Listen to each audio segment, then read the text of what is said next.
Hello everyone, कैसे हैं आप सब लोग। आई होप सो आप सभी बढ़िया होंगे। मैं प्रियम सर आपका स्वागत करता हूं आपके खुद के प्लेटफॉर्म एनपीसी गुरुकुल पर। तो आज की क्लास, जैसे कि मैंने आपसे वादा किया था कि मैं आपको प्रैक्टिस क्वेश्चन की सीरीज लेकर आऊंगा, तो आज रही वो पहली क्लास और आपका इंतजार हुआ खत्म।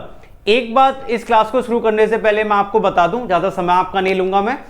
ये बात आपको सुनना जरूरी है और इस चीज को फॉलो भी करना जरूरी है। अगर आप लोगों ने अभी तक मेरे मुगल वंश की एक भी वीडियो नहीं देखी है तो पहले जाकर सीरीज के साथ उस मुगल वीडियो को खत्म करिए, क्योंकि मुगल को मैंने पूरे 3 वीडियो के अंदर आपको दिया है। तो सबसे पहली वीडियो, फिर दूसरी और तीसरी, उसके बाद ही प्रैक्टिस क्वेश्चंस की तरफ बढ़कर आए, क्योंकि आप ऐसा करेंगे तो समझ लो आपके जितने क्वेश्चन मैं यहां पे लगवाऊंगा, चुटकी बजाते ही आप सारे क्वेश्चंस को कंप्लीट कर लेंगे। पहली वीडियो जो मेरी मुगल के लिए रही है उस पर पहला हमारा प्रैक्टिस सेट आज रहेगा, जो दूसरी है उसके लिए कल रहेगा और जो तीसरी है उसके लिए परसों। और उसके बाद जब मैं आपको मैराथन दूंगा तो मैराथन के साथ मैं आपको एक कंप्लीट पैकेज दूंगा, कम से कम 50-60 क्वेश्चंस का, और ऐसे क्वेश्चंस जो क्वेश्चंस आपके ऑलरेडी आपके कंपटीशन लेवल के एग्जाम में पूछे जा चुके हैं, जिनको यूपीपीएससी ने ऑलरेडी पूछ रखा है आपसे कंपटीशन एग्जाम में। तो चलिए शुरू करते हैं हम आज की क्लास। तो आज हम बात करेंगे किस पे? आज हम बात करने वाले हैं आपके प्रैक्टिस सीरीज पर। आज हम बात करने वाले हैं आपके प्रैक्टिस सीरीज क्वेश्चंस पर। तो उसका पहला क्लास आज आपके लिए मैं लेकर आया हूं। तो चलिए शुरू करते हैं। आज की जो क्लास हमारी होने वाली है, जो क्वेश्चंस हमारे होने वाले हैं, वो होने वाले हैं हमारे मुगल वंश पर। किस पर होने वाले हैं? मुगल वंश, जिसका शासनकाल कब से कब तक रहा है, थोड़ा सा रिकैप करा दे रहा हूं। 1526 से शुरुआत हुई है और कहां जाकर खत्म हुई है आपकी? 1857 पर जाकर खत्म हुई है। तो इस पीरियड के जो हमारे क्वेश्चंस रहने वाले हैं, जो मुगल वंश से क्वेश्चन पूछता है, मैं उस पर बात करने वाला हूं आज आपसे। ठीक है, तो चलिए शुरू करते हैं अपना पहला क्वेश्चन। और जैसे कि देखो, मैंने आपको बताया था कि ये जो क्वेश्चंस हैं इसके नंबर मत काउंट करना कि कितने क्वेश्चन मैं यहां पर लेकर आया हूं। मैंने आपसे क्या कहा? माना आज मैं अगर आपको 10 या 15 या 20 क्वेश्चन कराता हूं तो पर क्वेश्चन पे आप इंटू 3 कर लीजिए, मतलब +3 कर लीजिए पर क्वेश्चन के साथ। तो वो क्वेश्चन सिर्फ एक नहीं, वो क्वेश्चन 4 हो रहे हैं। क्यों? क्योंकि हर ऑप्शन के साथ मैं आपको यहां पर एक लिंक दूंगा, हर एक ऑप्शन के साथ मैं आपको यहां पे एक नया क्वेश्चन बनाकर दूंगा जहां से आपसे क्वेश्चन पूछा जाएगा। ठीक है, तो चलिए शुरू करते हैं। सबसे पहला हमारा क्वेश्चन क्या है कि अफगानिस्तान पर आधिपत्य के समय बाबर को किसने भारत पर आक्रमण करने के लिए निमंत्रण दिया था? बात यह हो रही है कि जब आपका अफगानिस्तान में बैठे हुए बाबर, जब अफगानिस्तान में बैठा हुआ था, काबुल की गद्दी को उसने संभाला हुआ था, काबुल प्रांत पे, तो बात हो रही है किसने निमंत्रण दिया कि आप आओ और दिल्ली पर आकर आक्रमण करके इब्राहिम लोदी को हरा जाओ। तो बता देते हैं कौन है। उस्ताद अली मुस्तफा हसन खान? नहीं भैया, ऑप्शन सी आपका बिल्कुल सही होगा, दौलत खान। क्या ऑप्शन सी आपका बिल्कुल सही उत्तर है? दौलत खान ही वो शख्स था जिसने बाबर को निमंत्रण दिया था। किसने निमंत्रण दिया था? दौलत खान ने निमंत्रण दिया था। तो मैं आपको बता दूं, दौलत खान इकलौता नाम नहीं है। दौलत खान जो था ये आपके पंजाब प्रांत का गवर्नर था। किसका था? ये आपके पंजाब प्रांत का गवर्नर था। ठीक है, इसके साथ ही साथ इब्राहिम लोदी के अंकल, तो मैं यहां लिख देता हूं आपके इब्राहिम का अंकल कौन था? इब्राहिम का अंकल कौन था? आलम खान। कौन था? आलम खान और दौलत खान, ये वो 2 शख्सियत थे जिन्होंने बाबर को निमंत्रण दिया था इब्राहिम लोदी के खिलाफ और इब्राहिम लोदी को सिंहासन से हटाने का षड्यंत्र रचा था। तो ये पहला क्वेश्चन देखिए भाई, जिसने मेरी मुगल की पहली वीडियो देखी होगी, समझो चुटकी में आंसर निकल कर आ गया होगा उसका कि ऑप्शन सी यहां से सर बिल्कुल ठीक होगा। और पूछा हुआ क्वेश्चन है वो भी मेंस का, और आपको समझो मैं आपको प्री में ऐसी तैयारी करा रहा हूं। तो चैनल के साथ आप बने रहिए, क्योंकि आप अगर वीडियो लगातार देख रहे हैं तो समझ लीजिए कहीं ना कहीं आपकी प्री की नहीं, मेंस की भी तैयारी हो रही है। और आप भरोसा रख के मान के चलिए, हम प्री और मेंस आपका दोनों क्लियर करवा कर देंगे। बस आप अपना भरोसा जो है वो हमारे साथ बनाए रखिए, वीडियो को लगातार देखते रहिए, शेयर करते रहिए और चैनल को सब्सक्राइब कर लीजिए। चलिए अगले क्वेश्चन की तरफ बढ़ते हैं। ठीक है, तो 2 नाम आपको समझ में आ गया, एक दौलत खान और दूसरा कौन है? आलम खान। ठीक है, वो पूछ सकता है कि दौलत खान जो है वो कौन है, तो बता देना आप, वो पंजाब का गवर्नर है। कौन है? पंजाब का गवर्नर है। ठीक, आगे, मध्यकालीन भारत के मुगल शासक विस्तृत थे। चलो भैया बात कर लेते हैं, यहाँ पे मध्यकालीन भारत की बात हो रही है, जिसमें मुगल शासक जो थे भैया वो वास्तविक में क्या थे, वो वास्तविक में क्या थे, बात हो रही है मुगल शासकों की। तो मैं आपको बता दूं, मुगल की स्थापना यहाँ पे भारत में जो मुगलों की स्थापना यहाँ पर की गई है, तो मुगलों को स्थापित करने वाला क्या था, मुगल की जो यहाँ पर स्थापना की गई है वो किसके द्वारा हुई है, वो हुई है भैया आपकी बाबर के द्वारा। किसके द्वारा हुई है, बाबर। अब बाबर के द्वारा जब यहाँ पर स्थापना की गई किसकी, आपके मुगल साम्राज्य की, जो कि 1526 से लेकर 1530 तक बाबर ने हुकूमत की। ठीक है, मुगल वंश का यहाँ पे इसने क्या रखा, नींव रखी। अब बात ये हो रही है कि मुगल जो थे वो बेसिकली थे क्या, तो मैं आपको बता दूं, अगर बाबर की बात कर रहा हूं तो दो तरीके से देखो यहां से डिसाइड होगा। क्या डिसाइड होगा, सबसे पहली बात पिता की तरफ से और दूसरा होगा माता की तरफ से। ठीक है, माता का भैया क्या कुल था और पिताजी का क्या था, तो मैं आपको बता दूं, पिता की तरफ से तैमूर, पिता की तरफ से तैमूर की ओर से, मतलब जो आपके पिता की ओर से अगर मैं बात करूंगा तो तैमूर का वंश आ जाएगा। ठीक है, तैमूर वंश से। ठीक है, चलिए, और अगर मैं माता की बात करूंगा, माता श्री की, तो भैया ये थे चंगेज खान की तरफ से। किसमें था आपका, चंगेज।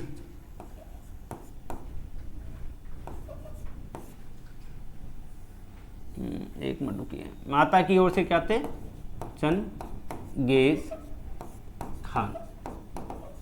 ठीक है, तो माता की ओर से चंगेज खान और पिता की ओर से तैमूर वंश, दोनों को मिलाकर बाबर का जो है भैया यहां से वास्तविक आपका पता लगता है। तो ये जो है वो आपका ऑप्शन सी बिल्कुल सही हो जाएगा।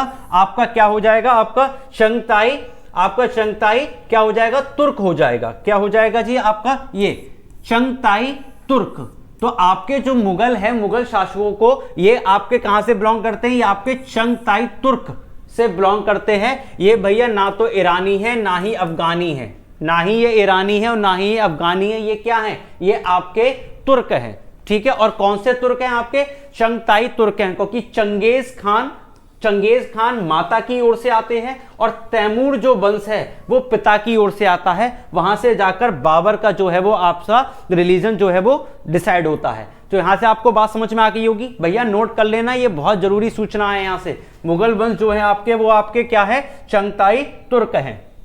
आगे की बात कर लेते हैं। अगला प्रश्न हमसे क्या पूछ रहा है, अगला प्रश्न हमसे पूछ रहा है, राणा सांगा ने निम्नलिखित युद्धों में से किसमें बाबर के विरुद्ध लड़ाई की थी। किस युद्ध में बाबर के विरुद्ध लड़ाई की थी, किसने की थी, राणा सांगा ने की थी। चलो मैं आपको बता दूं, पानीपत का युद्ध था, खानवा का था, घाघरा का था, चंदेरी का था। चलिए पहले प्रश्न बनाते हैं, फिर यहां से उत्तर निकालते हैं।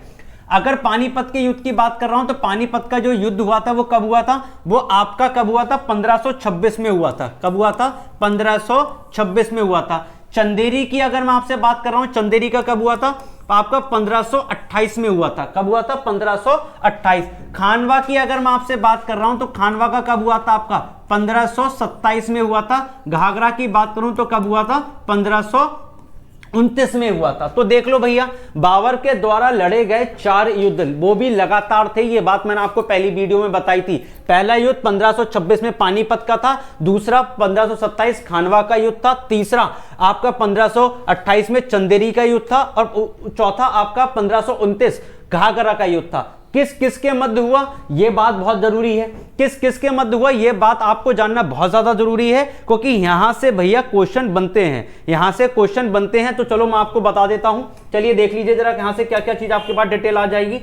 अगर पानीपत के युद्ध की बात कर रहे हैं तो देखो भैया, सब सारे के सारे युद्ध जो थे वो बाबर के ही युद्ध थे। किसके थे, बाबर। तो बाबर तो भैया कॉमन है, तो बाबर के बीच में और इब्राहिम लोदी के बीच में, किस किस के बीच में, बाबर और इब्राहिम लोदी के मध्य हुआ था पानीपत का आपका प्रथम युद्ध। ठीक है, बात कर लेते हैं चंदेरी का युद्ध किस किस के बीच में हुआ था। तो मैं आपको बता दूं, बाबर मतलब आपके मुगलों के बीच में, किस किस के बीच में, आपके मुगलों मतलब बाबर के बीच में और राजपूतों के बीच में।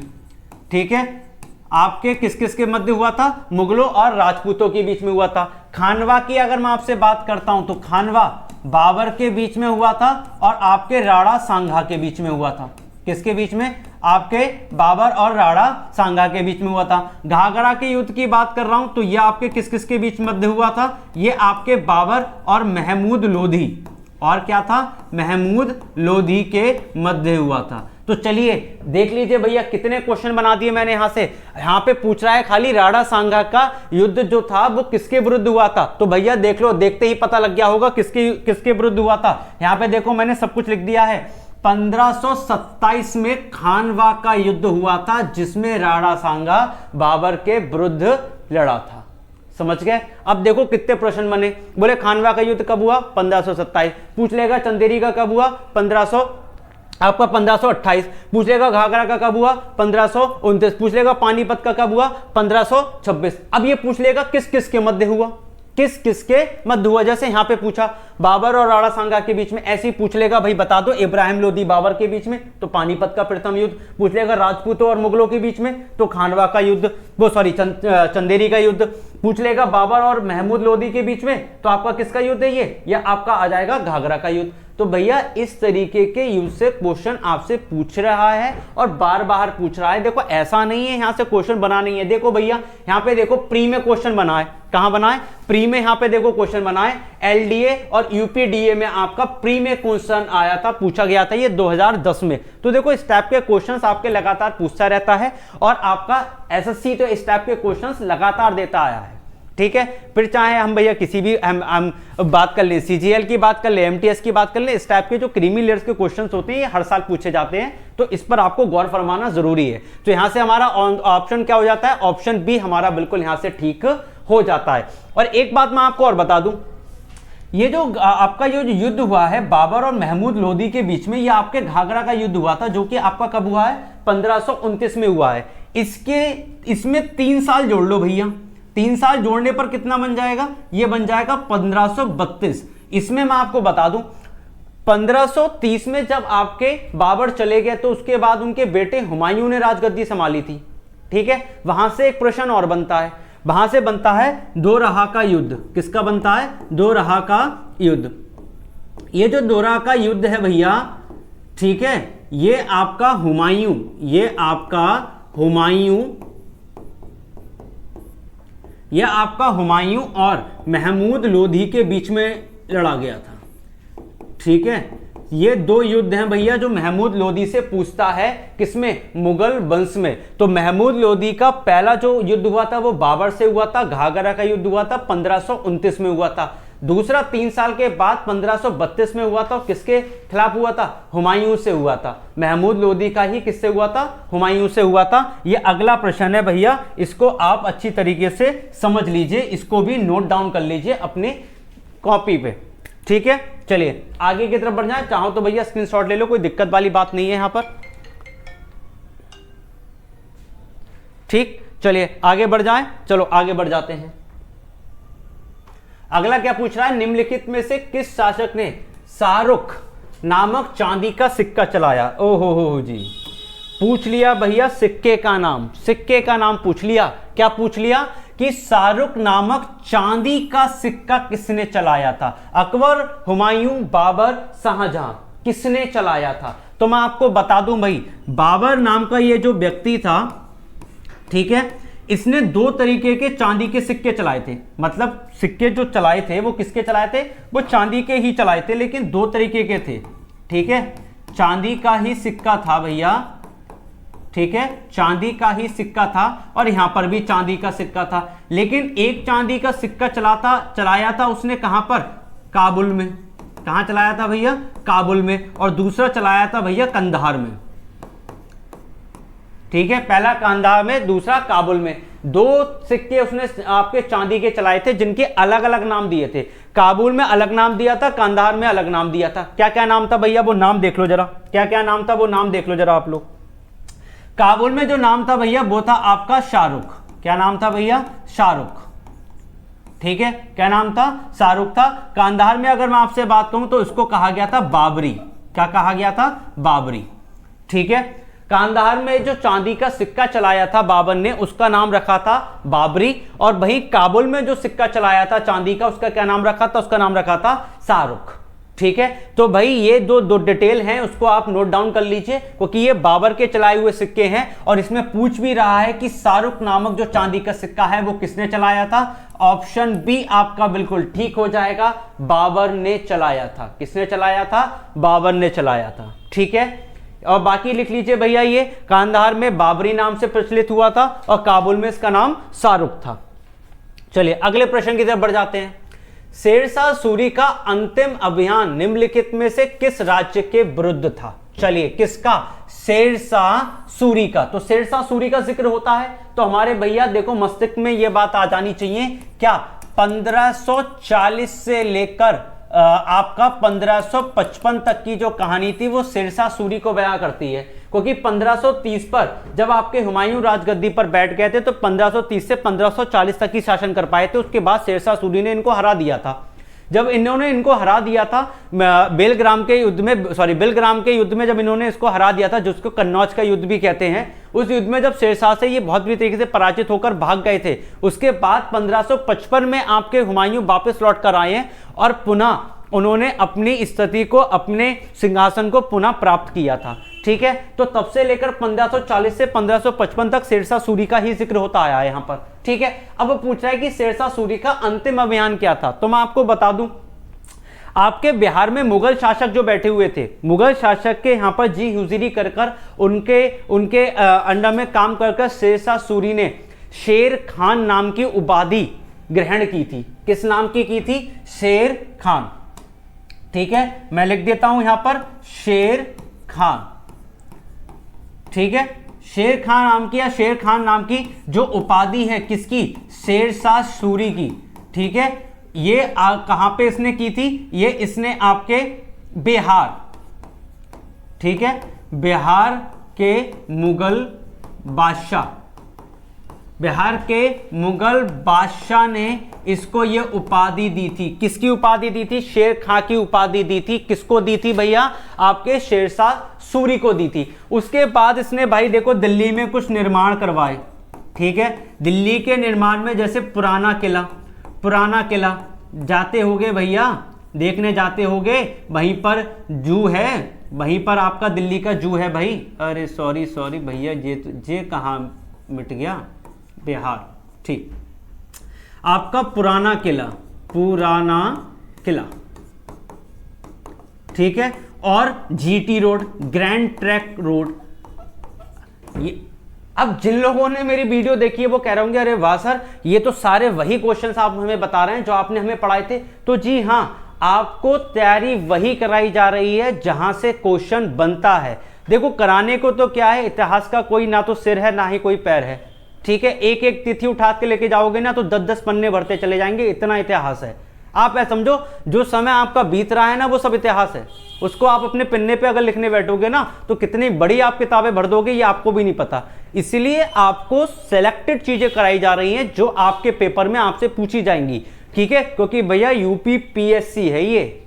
ठीक है, यहां लेवल आता है, समझ रहे हैं आप बात के लिए। तो चीजें लेवल जैसी ही आपको कराई जा रही हैं। जितने क्वेश्चन यहां पर सर आपको दिख रहे हैं ना, ये प्री और मेंस वाले सबके सब पीडीएफ में मैं आपको ऑलरेडी करा चुका हूं, तो वो देखना बहुत ज्यादा जरूरी है। पिछली वीडियो को जाकर जरूर देखें और वीडियो को लाइक करें और शेयर करें, ताकि आपके साथ साथ और लोगों का भी भला हो पाए।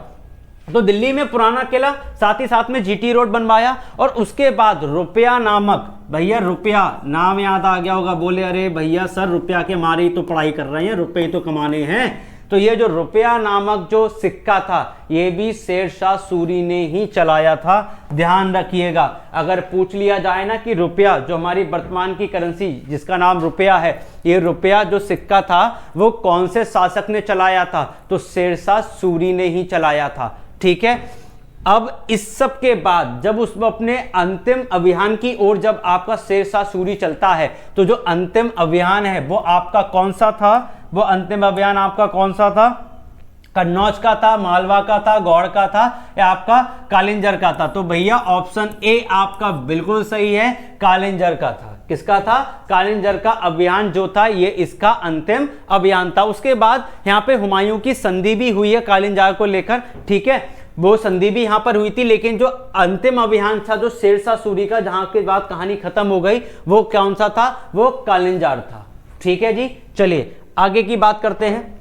अगला क्वेश्चन हमसे क्या कह रहा है? शेरशाह के अंतर्गत तांबे के दाम और चांदी के रुपया का विनिमय दर क्या थी? विनिमय दर क्या थी किसकी? शेरशाह के अंतर्गत तांबे के दाम और चांदी के रुपए की। ठीक है, चलो जी यहां से हम लोग बात कर लेते हैं। भाई क्वेश्चन पूछ रहा है इसका, तो मैं आपको बता दूं शेरशाह का देखो जब भी कभी नाम आता है तो काफी बड़ा नाम है भैया। इस इंसान के गुण के साथ साथ भैया इसका जो प्रशासनिक काम है वो भी बहुत उच्च दर का रहा है। 47 डिवीजन किए थे इसने प्रशासनिक में। ऐसा छोटा मोटा थोड़ी था, बोले भैया कार्यकाल इतना बड़ा है तो संभालने वाले लोग भी तो ज्यादा होने चाहिए। तो प्रशासनिक व्यवस्था बड़ी अच्छी तरीके से इसने बनाई रखी थी, और साथ ही साथ में गुण के साथ साथ जब ये रण क्षेत्र में खड़ा होता था ना, तो उसकी नीतियों को भी लेकर इसकी बहुत बड़ाइयां होती थी। ठीक है, चलो यहां से बात कर लेते हैं। आपसे पूछ रहा है तांबे और चांदी, तो मैं आपको बता दूं कि शेरशाह सूरी से अगर बात आती है सिक्के के प्रचलन की, ठीक है, तो अगर मैं यहां से सिक्के को लेकर बात करता हूं तो मैं आपको बता दूं इस व्यक्ति ने चांदी, तांबे, इस व्यक्ति ने चांदी,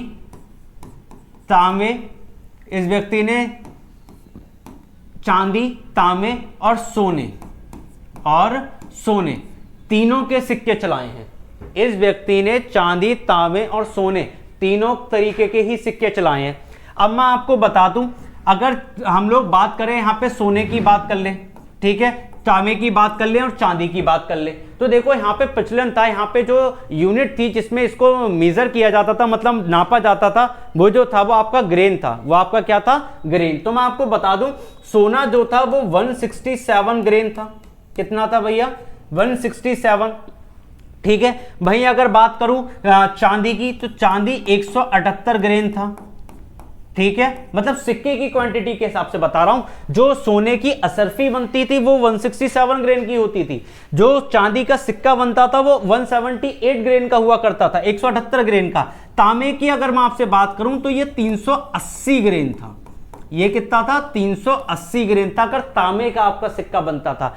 तो ये प्रचलन है यहां पर कि मतलब किस तरीके से चीजें यहां पर बनाई गई और उनमें कितने आपकी मुद्रा को शामिल किया गया है, धातु को शामिल किया गया है, उसकी बात है। तो यहां पे बनी थी, तो यहां पर बनी थी असरफी। यहां क्या बनी थी? असरफी। ये आपका सब सिक्का था, ये आपका क्या था? सब सिक्का।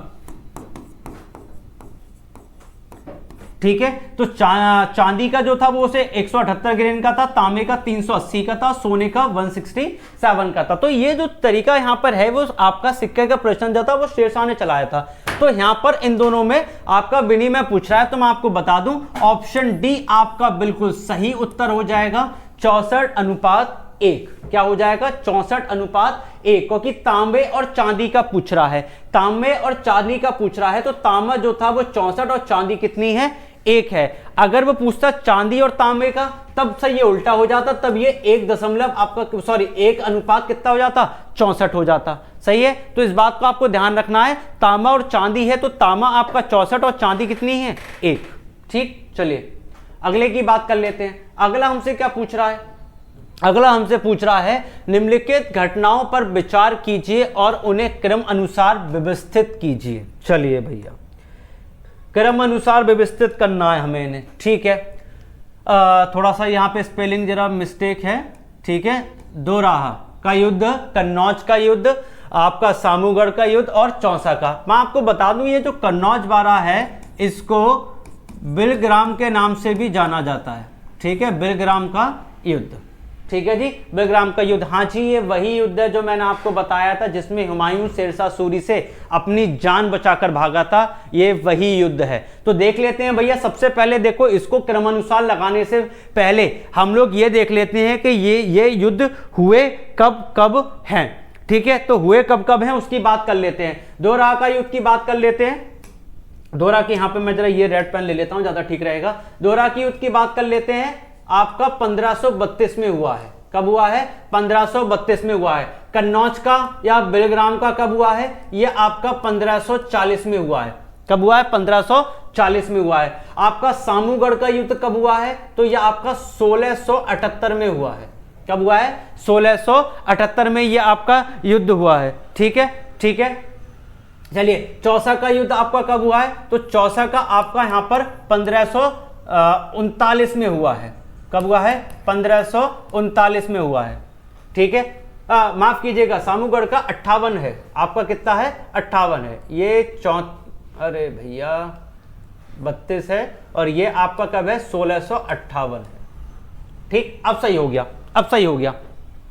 आपका दोहरा का युद्ध कब है? आपका 1532 है। आपका कन्नौज का या बिलग्राम का कब है? आपका 1540 है। आपका सामूगढ़ का युद्ध कब है भैया? तो 1658 है। आपका चौसा का कब है? तो चौसा का 1539 है। ठीक है, चलो अब देख लो भैया सीरीज किसके हिसाब से लगेगी। सबसे पहले भैया 1532 आएगा, 1532 आएगा दोहरा का युद्ध, ये सबसे पहले नंबर पे व्यवस्थित होगा। उसके बाद आएगा भैया आपका क्या? 1539 चौसा का युद्ध, ये आपका दूसरे नंबर पे आना चाहिए, तो ये चौथे नंबर वाला है। ठीक है, ये पहले नंबर वाला, ये चौथे नंबर वाला है। उसके बाद आपका क्या आना चाहिए? 1540 आना चाहिए, जिसमें आपका क्या हुआ है? कन्नौज का युद्ध हुआ है। ठीक है, ये आपका कौन सा? ये आपका दूसरे नंबर वाला है। ठीक है, और उसके बाद क्या आएगा? 1658 आएगा। ठीक है, किसका? आपका सामूगढ़ का युद्ध आएगा। ये आपका कौन सा है? तीसरे नंबर वाला है। तो देख लीजिए भैया इस तरीके से कौन सा ऑप्शन है, पहला, चौथा, दूसरा, तीसरा। ऑप्शन बी हमारा बिल्कुल सही हो जाएगा। ऑप्शन बी हमारा यहां से क्या हो जाएगा? बिल्कुल सही हो जाएगा। देख लीजिए एक बार, आप ये वाली तिथि देख लीजिए। 1532 में दोहरा का युद्ध है, 1539 में आपके कन्नौज का है, 1540 में आपका चौसा का है, और 1658 में आपका सामूगढ़ का है। किसका है? आपका सामूगढ़ का है। तो चलिए बात कर लेते हैं यहां पर। ठीक, चलिए अब यहां से देखो प्रश्न आपका और क्या बन सकता है। पहला तो ये पूछ लिया, दूसरा प्रश्न ये पूछ सकता है कि बताओ सामूगढ़ का युद्ध कब हुआ। ठीक है, चौसा का युद्ध कब हुआ, बताओ कन्नौज का युद्ध कब हुआ, बताओ दोहरा का युद्ध कब हुआ, ये पूछ सकता है। तो यहां से मैंने आपको बता दी सारी तिथियां। अब यहां से और क्या पूछ सकता है? किस किस के मध्य हुआ है, किस किस के मध्य हुआ है। अगर आपको याद होगा, वीडियो में आपने गौर फरमाया होगा, तो मैंने आपको बताया था कि जब क्वेश्चन कराऊंगा तब आपको सब बताऊंगा किसके मध्य कौन सा युद्ध हुआ है। तो चलो देख लेते हैं जरा कौन किसके मध्य कौन कौन से युद्ध हुए हैं। चलिए सबसे पहले बात कर लेते हैं दोहरा का युद्ध। अरे जी ये तो पहले ही बताया था, अभी थोड़ी देर पहले ही। आपके हुमायूं साहब, आपके हुमायूं और किसके बीच में हुआ है? महमूद लोधी। और किसके बीच में हुआ है? महमूद लोधी के बीच में हुआ है। ठीक है, आपका आ जाता है दूसरा सामूगढ़ का। तो मैं आपको बता दूं, ये भैया आपके शाहजहां के पुत्रों के बीच में हुआ है। शाहजहां के पुत्रों के बीच में हुआ है। ठीक है, अब पुत्रों में कौन है? जैसे दारा सिकोह, आपके औरंगजेब, इन सब के मध्य में हुआ है भैया क्या? आपके सामूगढ़ का युद्ध, जिसमें औरंगजेब ने भैया सबको परास्त किया था और जाकर राज सिंहासन पर अच्छी तरीके से, आलीशान तरीके से विराजमान हो गया था। अगला चौसा का पूछ रहा है, तो चौसा का युद्ध और आपके कन्नौज का युद्ध, ये दोनों ही जो युद्ध हैं, ये जो दोनों युद्ध हैं, वो दोनों युद्ध आपके किसके? आपके हुमायूं, ये दोनों ही युद्ध आपके हुमायूं और शेर शाह के बीच में हुआ है। ठीक है, ये दोनों ही युद्ध किसके बीच में हुए हैं? कन्नौज का और चौसा का। 1539 और 1540 ये दोनों के दोनों ही युद्ध हुमायूं और शेरशाह सूरी के मध्य लड़े गए हैं। समझ गए बात के लिए? तो देखो कितने प्रश्न बना दिए मैंने खाली एक ही क्वेश्चन से। चाहो तो स्क्रीनशॉट ले लो भाई, स्क्रीनशॉट ले लो आप इसका, और ये सब नोट होने चाहिए आपकी कॉपी पर। ऐसा नहीं है कि भैया ये कल ही क्लास बोले स्किप करके खत्म कर दी कहानी, नहीं, स्किप नहीं करनी है भैया। हर एक क्वेश्चन देख लो भैया, प्री मेंस में आया हुआ क्वेश्चन है, और ये सारी चीजें मैं आपको समझो डिटेल्ड में करा रहा हूं। और आप समझो इसमें ऐसी कोई भी चीज है जो मेरी पढ़ाई हुई वीडियो के अंदर नहीं थी। हर एक चीज, हर एक बिंदु से प्रश्न बना हुआ है यहां पर। तो भैया बहुत अच्छी तरीके से मेरे भाई बहनों, आपको बहुत बढ़िया तरीके से वीडियो को देखना है। जाकर आज ही मुगल वंश खत्म करिए, क्योंकि कल की क्लास में मैं जो वीडियो लेकर आऊंगा, अगली वीडियो से मेरी जो मुगल साम्राज्य की जो वीडियो थी सेकंड नंबर वाली, जो मुगल का पार्ट 2 है, उससे मेरी कल की अगली क्लास होने वाली है। तो बड़े ध्यानपूर्वक देख लीजिए भैया उस वीडियो को जाकर आज ही। चलिए आगे बढ़ जाते हैं। अगला प्रश्न क्या कह रहा है? निम्नलिखित मध्ययुगीन शासकों में से कौन एक उच्च शिक्षित था। देखो भाई, अगर मैं इसकी बात कर रहा हूं, ये जो क्वेश्चन है थोड़ा सा विवादित हो जाता है। जैसे विवादित का मतलब ये नहीं अरे यार क्या करना है क्या करना है। अगर शिक्षा की ग्रहण करने की बात आ रही है तो देखो इसमें सब लोग अलग अलग उसके दे दिए। जैसे बलबन दिल्ली सल्तनत का था, ठीक है। अलाउद्दीन खिलजी, खिलजी वंश का आ गया, ठीक है, ये भी दिल्ली सल्तनत का है। शेरशाह की बात आ गई, ये मुगल वंश से आ गए। इब्राहिम लोदी, ये लोदी वंश का आ गया, ये भी आपका किससे, दिल्ली सल्तनत। तो दिल्ली सल्तनत से 3 ऑप्शन दे दिए। शाहजहां को जो है भैया वो सॉरी शेरशाह को जो है वो मुगल वंश से डाल दिया, ठीक है। अब आप अगर देखोगे तो आप क्या करोगे, आप गूगल ये तो करोगे कि भैया दिल्ली सल्तनत का सबसे ज्यादा आपका पढ़ा लिखा आदमी कौन है, सबसे ज्यादा शिक्षित आदमी कौन था, ठीक है। मुगल वंश का सबसे शिक्षित कौन था। यहां पर क्या किया गया है भैया, यूपी UDI-LDA प्री के क्वेश्चन है ये, ठीक है। इसमें घुमा के डाल दिया, बोले भैया बता दे कहां से किसने किया था। तो मैं आपको बता दूं भाई, अगर बात आती है इन सब की तो खिलजी में भैया मैं आपको बता दूं, खिलजी वंश में मोहम्मद बिन तुगलक जो व्यक्ति था आपके दिल्ली सल्तनत में, बहुत पढ़ा लिखा आदमी था, बहुत ज्यादा शिक्षित था, ठीक है, बहुत ज्यादा बुद्धि वाला आदमी था, ठीक है। लेकिन अगर ऑप्शंस के हिसाब से मुझे जाना है और इसके अंदर देखो तुगलक वंश का कोई जिक्र नहीं किया गया है। कोई जिक्र है क्या, नहीं है भैया, कोई जिक्र नहीं है यहाँ पर तुगलक वंश का। गुलाम वंश है, खिलजी वंश है, लोदी वंश है, मुगल वंश है, तुगलक वंश का जिक्र नहीं है। तो भैया मैं आपको बता दूं, अगर इसका सही उत्तर की बात आप मुझसे पूछेंगे कि सर क्या होगा सही उत्तर, तो मैं आपको बता दूं शेरशाह सबसे ज्यादा उचित इसका आंसर होगा, जो कि आपका सबसे ज्यादा उच्च शिक्षित है इन सब शासकों में से, ठीक है। क्योंकि शेरशाह ने प्रशासनिक विभाग की भी अच्छी खासी जानकारी थी, फिर प्लस युद्ध रणनीति भी उसको बहुत अच्छी तरीके से आती थी, प्रशासनिक विभाग भी उसने बना रखे थे और कई सारे निर्माण कार्य भी करे थे। तो देखा जाए कुल मिलाकर काफी अच्छा शासक रहा था, जो कि एक शिक्षित भी शासक था, तभी तो प्रशासनिक आपकी गतिविधियां वो कर रहा था, है ना। ठीक है, चलिए आगे की बात कर लेते हैं। अगला प्रश्न पूछ रहा है, शेरशाह सूरी के संदर्भ में निम्नलिखित में से कौन सा कथन सही है या नहीं है। चलो भैया देख लेते हैं। पहला क्या है, वह एक शानदार प्रशासनिक व्यवस्था के निर्माता थे। जी मैंने अभी बताई है, अपने डिवीजन में 47 प्रशासनिक व्यवस्था को संभाला था भैया उसने। 47 डिवीजन किए हैं उसने अपने प्रशासनिक विभाग में, जब वो अपना शासनकाल देख रहा था। तो ये बात स्टेटमेंट बिल्कुल सही हो जाता है। दूसरा है, हालांकि एक शासक के रूप में उसके गुण युद्ध के मैदान पर उसकी जीत से अधिक उल्लेखनीय नहीं थे। अरे जी गलत बात कह दी यार, एक बात बताओ, इंसान के कहने जो गुण थे भैया वो ज्यादा उल्लेखनीय नहीं थे, और जो युद्ध के में जो जीत होती थी भैया उसकी बात हो रही है। अरे जी नहीं, अगर देखा जाए तो दोनों तरीके से उसके गुण और उसकी जो उसकी जीत होती थी युद्धों में, दोनों का जो प्रचलन था, बड़े उत्साह के साथ लोग एक दूसरे के साथ इस चीज को फैलाते थे कि भाई शेरशाह सूरी जैसा आपका जो शासक है वो भैया कहाँ ही हो सकता है, क्योंकि उस व्यक्ति ने हर तरीके का काम किया, प्रशासनिक, राजकीय, आपके कोषगार को लेकर, ठीक है, आपके शासनकाल को लेकर, और साथ ही साथ में रणनीति भी उसने अच्छी बनाई, क्योंकि युद्ध उसने अच्छे खासे लड़े हैं। क्योंकि शेरशाह सूरी ने कई बार हुमायूं के खिलाफ युद्ध लड़ा है, आपने अभी पीछे ही देखा होगा 1539 1540 दोनों में चौसा और आपके कन्नौज दोनों की तरह में आपका युद्ध किया है। तो भाई ये सारी जो चीज़ें हैं वो सारी चीज़ें थोड़ी सी ज़रूरी हो जाती हैं, और ये आपको समझना भी चाहिए